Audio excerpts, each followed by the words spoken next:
Good morning. पिछली class में अपन ने पढ़ा था कि भाषा किसे कहते हैं, भाषा के कितने रूप होते हैं। इसी के अंतर्गत अब अपन पढ़ेंगे कि व्याकरण, आखिर व्याकरण है क्या।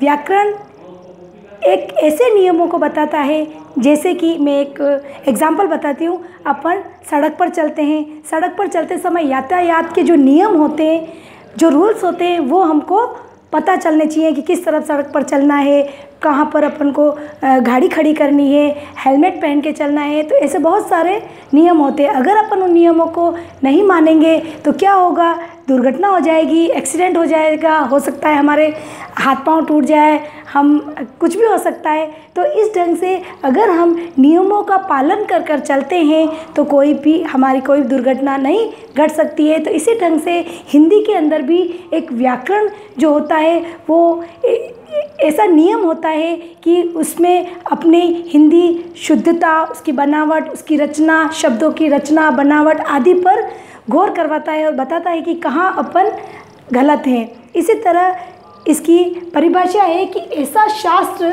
जिसके नियमों के द्वारा हम भाषा को शुद्ध रूप में बोलने, लिखने तथा पढ़ने का ज्ञान प्राप्त कर लेते हैं, उसे हम व्याकरण कहते हैं। वही मैंने बताया कि हमको बोलने में कहाँ अपन शब्द गलत बोलते हैं, लिखने में कहाँ अपन मात्राएं गलत लगाते हैं, वर्ण गलत लिखते हैं, शब्दों की बनावट कैसे लिखते हैं, शब्द शुद्ध है या नहीं, ये सारी चीज़ें भी उसमें आती है।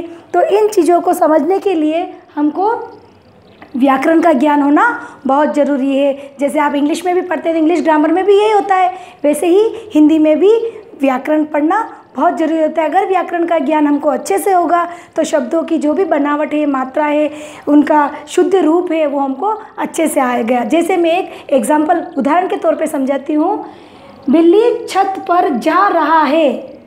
आ गई ना हंसी आप सबको? क्या ये बिल्ली छत पर जा रहा है राइट है क्या?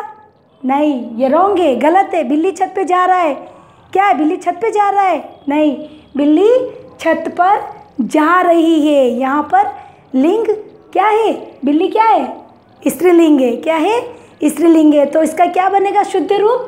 बिल्ली छत पर जा रही है।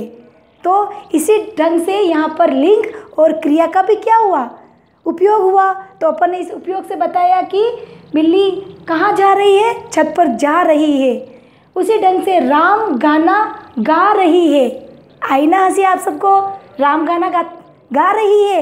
नहीं, क्या होगा यहाँ पर, राम गाना गा रहा है। यहाँ पे भी हमारे लिंग कौन सा था, पुल्लिंग लिंग था। कौन सा लिंग था, पुल्लिंग लिंग था। और पुल्लिंग लिंग पर क्रिया क्या हो जाएगी, बदल जाएगी। तो यहाँ पर क्या आएगा, राम गाना गा रहा है। तो ये दोनों एग्जाम्पल क्या हो गए, रॉन्ग हो गए। ये भी रॉन्ग हो गया और ये भी रॉन्ग हो गया, गलत हो गए। इसी ढंग से अब व्याकरण के भी कुछ अंग होते हैं। जैसे भाषा में थे, मौखिक अलग थी, लिखित अलग थी, उसी ढंग से व्याकरण में भी अलग अलग अंगों पर विचार किया जाता है, अलग अलग चीज़ों को उसमें बताया जाता है। जैसे व्याकरण के अंग है, 4 अंग है। कितने अंग हैं, 4 अंग है। वर्ण विचार, शब्द विचार, वाक्य विचार और भेद विचार। अब वर्ण विचार में क्या आता है, इसके अंतर्गत वर्णों की बनावट और शुद्धता आती है। इसमें वर्ण की बनावट, जैसे आप लोग बनाते हो कभी कभी, द कैसे बनाते हो, ज कैसे बनाते हो, ध कैसे बनाते हैं, प कैसे बनाते हैं, इन चीज़ों की बनावट पर ये इस वर्ण विचार पर निर्भर करता है कि ये व्याकरण में देखा जाता है कि शब्द की बनावट और शुद्धता कैसी होती है। उसी ढंग से शब्द विचार, इसमें शब्दों के रूप, भेद, महत्व और उसकी उत्पत्ति आती है कि शब्द का रूप क्या है, शब्द का महत्व क्या है, शब्द का भेद क्या है और उसकी उत्पत्ति कहाँ से हुई है और कैसे हुई है और कैसे उसको लिखा जाता है। थर्ड आता है वाक्य विचार। वाक्य विचार के अंतर्गत आता है कि इसमें वाक्यों की बनावट और शुद्धता कैसी होती है। पूरा वाक्य बना लिया अपन ने, शब्दों से पूरा वाक्य लिख लिया। जैसे मैंने एग्जाम्पल लिखा, ऊपर पूरा वाक्य लिखा, लेकिन इसमें शुद्धता थी नहीं थी, इसमें बनावट तो सही थी लेकिन शुद्धता गलत थी। तो उसी पर विचार किया जाता है।